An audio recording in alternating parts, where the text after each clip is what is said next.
ஷியாக்களை பொறுத்த வரைக்கும் அவர்கள்ட்ட மிக பிரதானமான கொள்கை இமாமியத்.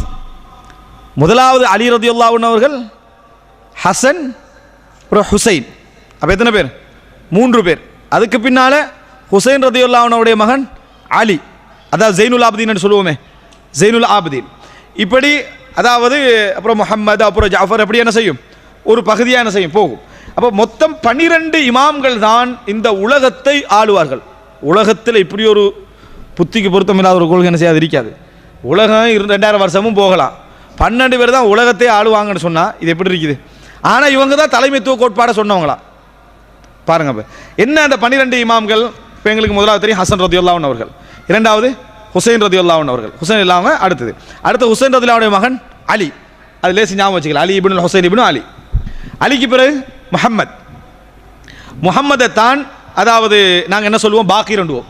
இதில் வச்சு தான் நம்மளுக்கெல்லாம் பாக்கர் பேர்லாம் என்ன செஞ்சது, வந்தது, விளங்கிட்டா? அவர்கள்லாம் நல்ல மக்கள், இதில் சொல்லப்படுற எல்லாருமே என்ன நல்ல மக்கள். அதில் பாக்கர்னு பேர் வச்சுக்க கூடாதுன்னு நினைக்கக்கூடாது. ஆனால் அந்த பேர் தான் கூட வந்ததுக்கு என்ன காரணம்னு பார்த்துக்கோங்க. இப்போ அதாவது அடுத்தது பாக்கர், அதாவது அலியுடைய மகன். எந்த அலி? அலியோட பேரன் அலிக்கிறாரு, அவருடைய மகன் முஹம்மது. அதுக்கு பிறகு ஜாஃபர். அடுத்து என்னப்ப? ஜவுஃபர் சாதிக். அதுலேருந்து வந்தது தான் ஜவுஃபர் சாதிக். என்ன 6வது?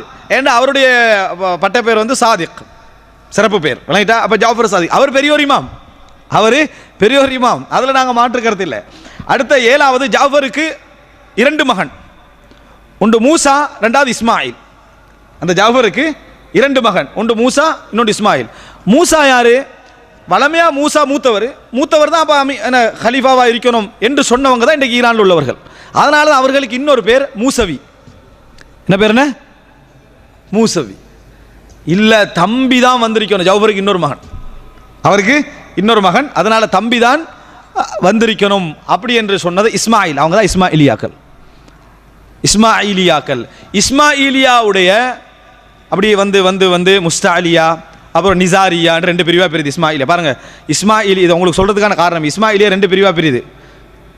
முதலாவது இஸ்மாயிலியா ஒரு பிரிவு, அது விளங்கிட்டு தானே? இஸ்மாயிலியா ஒரு பிரிவு, அது 2 பிரிவாக பிரியுது. என்ன? அதாவது நிசாரியா, முஸ்தாலியான்னு சொல்லி. முஸ்தாலியா 2 பிரிவாக பிரிவு, தாவூதியா, சுலைமானியா. அதான் தாவூதி போரான்னு சொல்கிறோம்.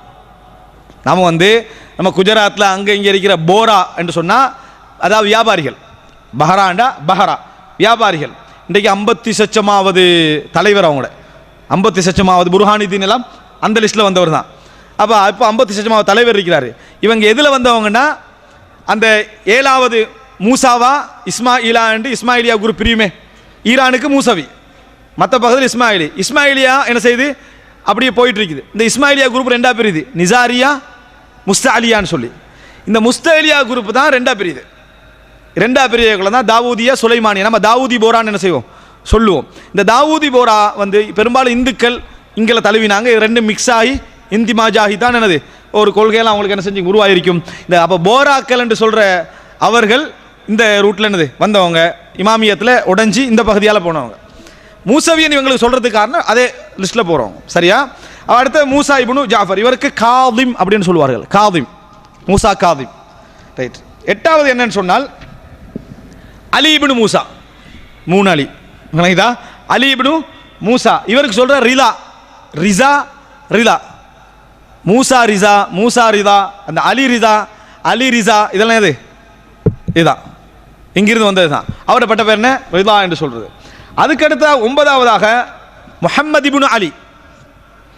முகமது என்ற பேர் ரசூலுல்லாஹ்வுக்கு மட்டும்தான் வைக்கணும்னு சொல்கிறோம், இல்லை அவங்களும் வச்சுக்கிறாங்க, வழங்கிட்டா? முஹம்மது இப்னு அலி, அவரோட பேர் ஜவாத்.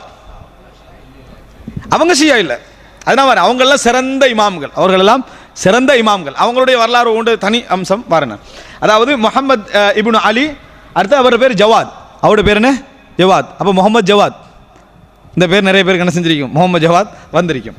அடுத்தது 10வது அலி இப்னு முஹம்மத், 4வது அலி இப்னு முஹம்மத். இவர் பேர் ஹாதி, அலி ஹாதி. அப்போ அலி அவரோட பட்ட பேர் வந்து ஹாதி. 11வது அல் ஹசன் அஸ்கரி, அவருக்கு என்ன பேர்? அஸ்கரி என்ற பட்ட பேர். அதுக்கு அடுத்ததான் விஷயம் இருக்குது. 12வது உண்மையிலே வரலாற்றில் அவருக்கு புள்ள பிறக்கலை. யாருக்கு? 12 இமாமியத்து கோட்பாடு அப்படியே தவிடு பொடியாகிற டைம் அது. என்னடா இது, உலகத்துக்கே அல்லாஹ் தாலா 12 பேர் சொல்லி ஒரு ஆள் புறக்காட்டி எப்படி இருக்கும்? அப்போ அதனால் அவர் தான் முஹம்மதாம். அவர் பிறந்து கொஞ்ச நாளே மறைஞ்சிட்டாராம். எப்போ வருவார்? மறுமை நாள் நெருங்கிற நேரத்தில் வருவாராம். அவருக்கு பேர் என்ன? மஹதி. ஆனால் முஹம்மத் அல் மஹதின்னு இவங்க சொல்லக்கூடிய விஷயத்தை ஃபுல்லாக நீங்கள் ரிசர்ச் பண்ணி பார்த்தீங்கன்னா தஜ்ஜாலை தான் சொல்கிறாங்க. அவங்க இதுக்கு சொல்லலை. அவர்கள் எதிர்பார்த்து கொண்டிருப்பது யார்? தஜ்ஜாலை தான். அஸ்பஹான்லேருந்து 70,000 யூதர்கள் கிளம்புவாங்கன்றதும் இந்த முகமது பின் மஹதியை பற்றி அவங்க சொல்லக்கூடிய விஷயத்தை பார்த்தோம்னு சொன்னால் சரியாக என்ன செய்யுது, அது இருக்கிறது நம்ம என்ன செய்யணும் பார்க்கிறோம். அதை தான் நம்புறாங்கன்றது நம்ம வேறொரு பகுதியில் என்ன செய்யலாம் பார்க்கலாம்.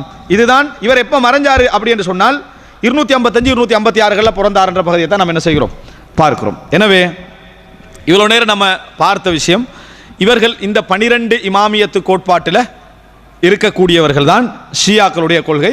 இதிலிருந்து பிரான்ச்சா யார் யார் போனாங்க, எப்படி எப்படி பிரிஞ்சாங்க, அவர்களுடைய பிரதான கொள்கை என்ன என்றால் இன்ஷா அல்லாஹ் அடுத்த வாரம் நம்ம என்ன செய்கிறோம் பார்க்கிறோம். ஹாதா மா இந்தி வல் இல்மு இந்தல்லாஹ் வ அகூலு கௌலி ஹாதா வஸ்தக்ஃபிருல்லாஹ் லி வ லக்கும்.